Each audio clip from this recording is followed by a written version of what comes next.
પધારો પધારો પધારો મારા વ્લોગમાં, એટલે કે મારા વિડીયોમાં. જય માતાજી બધાને અને જય શ્રી કૃષ્ણ. હું સુરેખા પરમાર તમારા બધાનું સ્વાગત કરું છું આખા ગામનું મારા વ્લોગ એટલે કે મારા વિડીયોમાં. જો મારી મમ્મી આજ સવારે એમના ઓફિસ જવાનું હતું કામ માટે, તો વાસણ ઘસીને ગયા. પછી આ કાલે અહીંયા લારીવાળા ભૈયા હતા ને મગફળીઓ લઈને આવ્યા હતા કાચી, તે આ લીધીને તવી ઉપર શેકી દીધી. મેં થોડી ખાધી ને થોડી બાકી, પણ સ્વાદ કંઈ આવતો નથી. મોડી તો શાક રોટલો બનાવી ગયા છે, ભીંડાનું શાક ને રોટલી. બરાબર. જો કાળી છે જે અહીંયા સૂતી છે, અને આ અમારો પાછળનો દરવાજો, આ ગલી ત્યાં આગળનો દરવાજો. બરાબર. હવે આજો હું અત્યારે એકલી હતી. જેમીન હમણાં સ્કૂલેથી આવ્યો. મેં નક્કી કર્યું છે કે આ વિડીયો હું ઘરમાં હરતા ફરતા ચાલતા બનાવીશ. તો બધા પહેલાં હું તમને બધાને કરાવી દઉં દર્શન. જેમીન અવાજ ઓછો કરો. તો હું પહેલાં બધાને કરાવું માતાજીના દર્શન રે. ઠેન કેટલા સુંદર લાગે છે. હે માં હો માં, દીવા હજુ ચાલુ છે, કંઈ કે હું ઉઠું મોડા એટલે બાપાજીના દર્શન કરી લો. પછી બીજું હા, આ મારું નવું પર્સ તો ખબર, આનો આનંદ જુદી મારી ઉપર ચાલી બહુ જ મસ્ત છે. આમાં હું પાણીની બોટલ, મારી માટે થોડું ખાવા પીવાની વસ્તુ, અને મારું આ નાનું પર્સ, અને બસ આમાં મેં નક્કી કરેલું છે કે દવાવાળી કોઈ કાગળિયા નહીં, કોઈ સામગ્રી નહીં, કશું જ નહીં મૂકવાનું. અને હા, મને એક કમેન્ટ એવી હતી કે આ શું છે બેન, આ ફોટો છે કે શું છે? તમારું સ્ક્રેચ છે, પેન્સિલથી બનાવેલું જે બનાવે ને સ્ક્રેચ, એ છે. બહુ વર્ષ છે, મને ભેટ મળેલું છે અને ફ્રેમ કરાવી હતું. અને આ કપડામાં આ ગોલ્ડન ચુન્ની હતી મારી, અને પિંક કલરનો ચન્નિયો હતો. દિલીપભાઈ જે છે એમની સગી બેન છે, એમના લગ્ન હતા ત્યારે અમે ગયા હતા રાજસ્થાન, રાધનપુરથી અમે સ્ટાફના બધા મિત્રો. તો ત્યાં મેં જે ફોટો પડાવ્યો હતો સિવાય એનું સ્ક્રેચ છે. આટલા લાંબા વાળ નહોતા ત્યારે, પણ આમાં સ્ક્રેચમાં બતાવી દીધા છે તો આપણે સ્વીકારી લીધા. બીજું એક બહુ મજાની વસ્તુ બતાવું તમને. મીશોએ મારું દિલ જીતી લીધું છે, એકતા મંદિરના કારણે. જો નાની નાની વસ્તુ બહુ કામ આવે, એકતા મંદિરના કારણે. પછી આજે મેં કહ્યું હતું ને, ઓલા ચીબલા બધા લીધા છે, ચીબલા ક્યાં છીપલા અરે ડબ્બામાં પડ્યા ઉપર. એ બહુ સરસ છે, બધે ચોંટાડીને કામમાં બહુ સરસ આવી જાય એવા છે. બીજું એક હતું પેલું જે આ બ્રશને મૂકવાનું ઉભા રહ્યો, બતાવું તમને એકવાર ફરી વાર.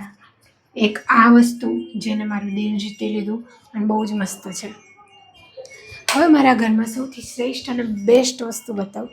આજે અમારા જે છે ત્યાં આ બે લટકણિયા પવન આવે અને આ ખખડ્યા કરે છે. રાત્રે તો એટલો સરસ અવાજ આવે.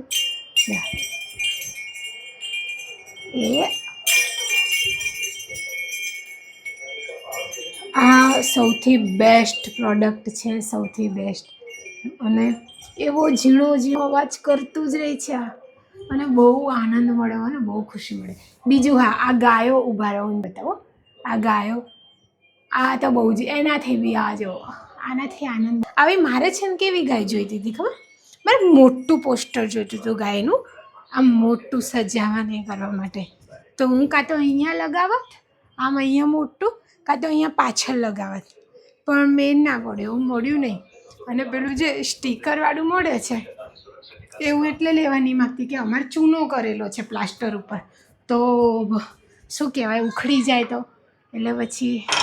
પણ આ બહુ જ મસ્ત વસ્તુ આવી છે, અને આનો ઝીણો અવાજ કાનને એટલો પ્યારો લાગે જો.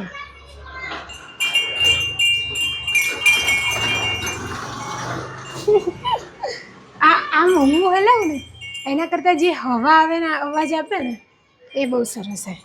બીજું અમારા ત્યાં તમને હું બતાવું, એટલે શાંતિ તો શાંતિ જ છે, બહુ આમ ટેન્શન જેવું નહીં. ઊભા રહું તમને બતાવું. જો અહીંયા આખામાં થોડા તો લોકો તો ફરી રહે છે અત્યારે, બટ તો આમ તો પણ અમારી ગલીમાં જો તો આ અમારા કેસાબુમાં જો એમનું ઘર બતાવવા લઈ જઈશ બધાને. એમનું નવું ઘર બનાવવાનું તો પછી આઈડિયા આપજો બધા હે ને તો મળ્યું ભાડે જાય ઠેકાણું પડતું વાડ જ બાજુ લેવું ના વાડ તો નહીં લેવું ના કહીએ તો હે આ જે હસમુખભાઈ કહેતા હતા ના એમના નહીં આ એટલે સોસાયટીમાં જ ને તો સારું હતું હા નહીં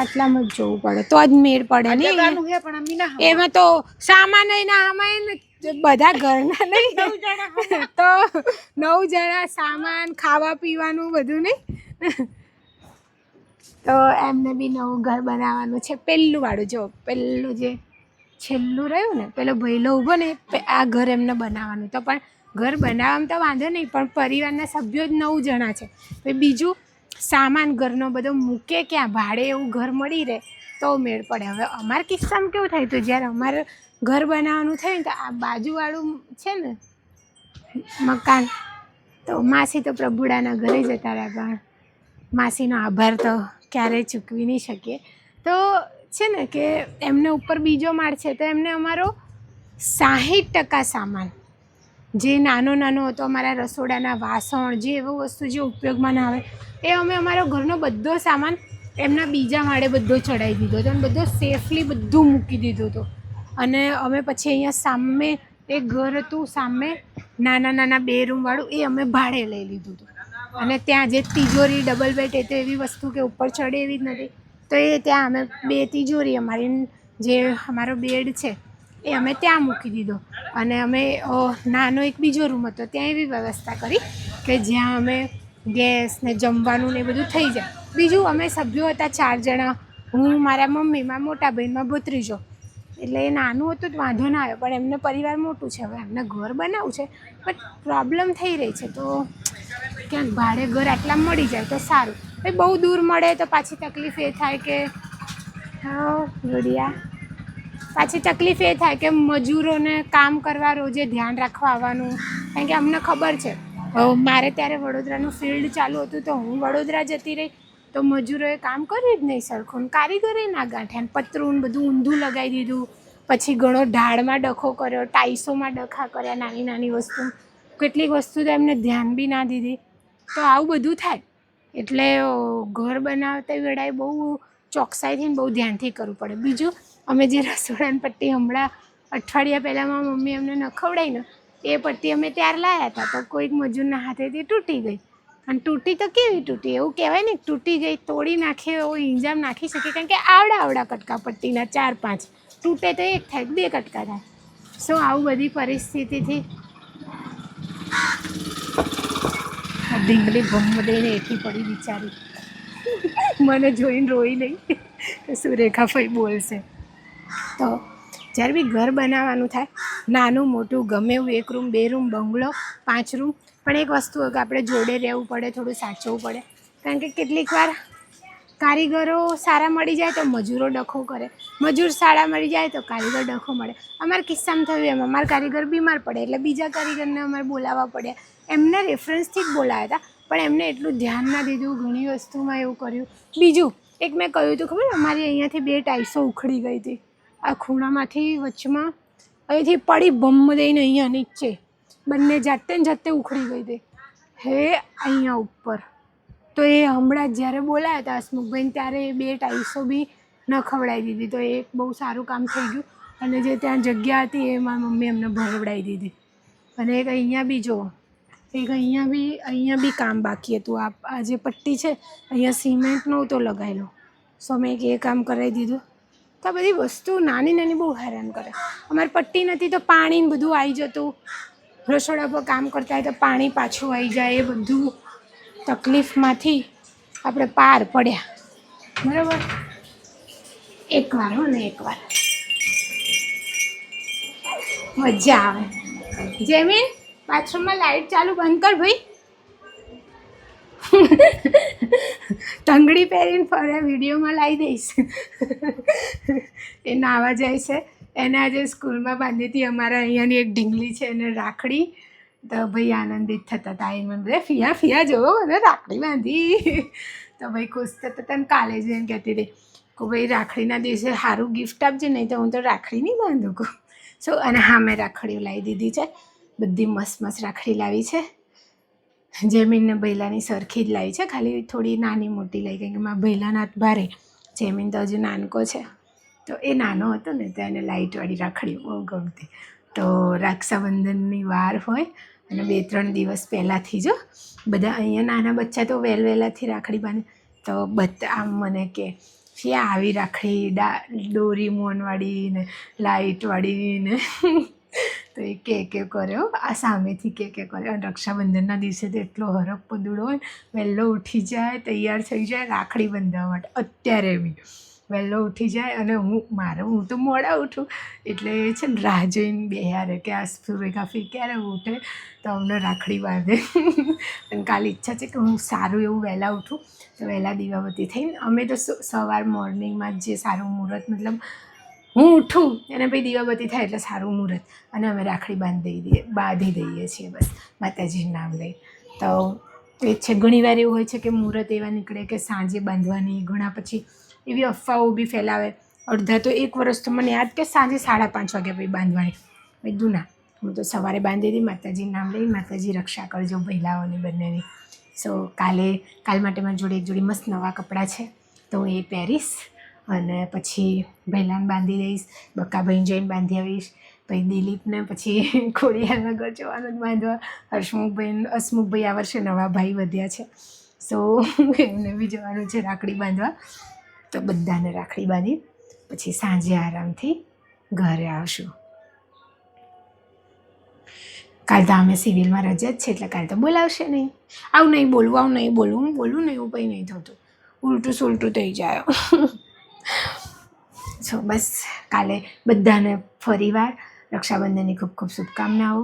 બધા મારા વીરલાઓને માતાજી તમને હોવર ના કરે, સ્વસ્થ રાખે, મસ્ત રાખે, જીવનમાં આગળ વધારે. તમે એટલા આગળ વધો કે બસ મા બાપનું નામ રોશન કરો. તમારા ઘરે તમારી બહેનો કાલે આવે, મહત્ત્વનું નથી તમે શું આપો છો, શું ભેટ આપો છો, કેટલા બધા રૂપિયા છે, એ બધું મહત્ત્વનું નથી. બસ એ આંગળે આવે અને દરવાજે બેન પગ મૂકે ને તો એક ભાઈ ને ભાભી તરીકે તમે ખાલી આમ દરવાજે છેક લેવા જજો, આવકાર આપજો, બોલા જાય બેન બેસ અને તમારા હાથે પાણી દેજો. એનો હરખ નહીં માય, બસ એટલી ભૂખ હોય છે. પહેલાં હું નાની હતી તો મને બધું એ ગિફ્ટ પણ ના, બસ બેનને એ આવકાર એની ભૂખ હોય છે. ભાભીઓને બી ભૂખ હોય કે નણંદ સામે એવો જ પ્રેમ આપે. સો બસ બહુ પવિત્ર છે આ તહેવાર. અને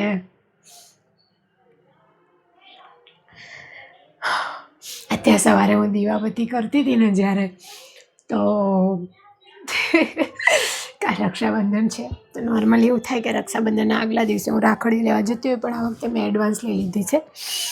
તો મને એવું થતું હતું કે મને કંઈ થવાનું નથી, મને વિશ્વાસ છે, પણ એક હોય ને એક વિચાર આવી જાય પળભર માટે કે હું નહીં હોય તો મારા ભૈલાના મારા જેમીને રાખડી કોણ બાંધશે. થોડી વાર માટે એવો વિચાર આવી ગયો હતો. તો મને એવું થતું તો હું મારા ભૈલા, મારા જેમીન માટે, મારા જે ભાઈઓ ધર્મના મેં કરેલા, જેમને હું દર વર્ષે રાખડી બાંધું, તો એમની માટે એક વિડીયો બનાવીને રાખીશ.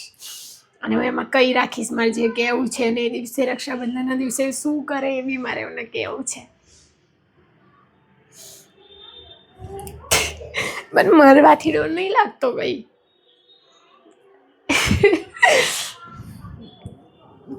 આપણા જે પ્રિયજનો છે ને, જો આપણા વગર કંઈ અટકવાનું નહીં. આપણે બધા આવી ગયા એમાં, એક દિવસ આપણે બધાએ જવાનું, કોઈ જ અટકવાનું નથી, કોઈ ના જીવવાનું. પણ એક વસ્તુ છે, અધૂરું રહી જાય છે. અને એ જગ્યા કોઈ નવી જગ્યા બનાવે, નવી શરૂઆત કરે એ થઈ શકે, પણ એ જગ્યા કોઈ પૂરી ના કરી શકે. એ અધૂરું પણ જે હોય છે ને, એ ખાલીપો એ મહેસૂસ થાય. કંઈ અટકે નહીં પણ એ ખાલીપો રહી જાય. મારો ખાલીપો તો મતલબ જે મને મારી નજીક આવ્યા છે, જેમને મારેથી પરિચિત છે, માં તમે જેમ જો ઝઘડા કરે ને એને મારે ખાલીપાની અહેસાસ તો હશે. મેં તો એવા ઝઘડા કરેલા જ છે, ખાલી સારું રાખ્યું એવું નથી. સો અને મારા ઘરમાં સૌથી વધારે બખાડો મારો હોય બધી વસ્તુમાં. હું હસું એટલું રડું એટલું બૂમું એટલું પાડું, બધી વસ્તુ સૌ. હું તો બસ પ્રે કરું છું મારા પ્રભુડા મારા વીરલાઓને સ્વસ્થ રાખજે, મસ્ત રાખજે, બસ બસ એને એટલી બુદ્ધિ આપજે કે સાચા ખોટાને સમજી શકે. બસ અને તમે પણ બધા મારા વીરલાઓ બધા જ સ્વસ્થ રહો, મસ્ત રહો અને બસ પોતાની જાતને હંમેશા આગળ વધારો, હંમેશા આનંદિત રહો. એ મારી હૃદયથી બહુ જ બધી દુઆઓ છે તમારા બધા માટે, હે ને? ચલો, જય માતાજી, જય શ્રી કૃષ્ણ. હોસ્પિટલ જવાનું છે ને, તો હવે હું થોડુંક ખાઈ લઉં જલ્દી અને ત્યાં સુધીની મસ્તી પહોંચી જશે અને પછી પાછું GCRI પહોંચશું અમે, જે બી અપડેટ હશે એ કહીશ પછી, હો ને? ચાલો, જય માતાજી, જય શ્રી કૃષ્ણ. ફરીવાર રક્ષાબંધનની ખૂબ શુભકામનાઓ, ખૂબ આખા ગામની શુભકામનાઓ છે. જય માતાજી ને જય શ્રી કૃષ્ણ.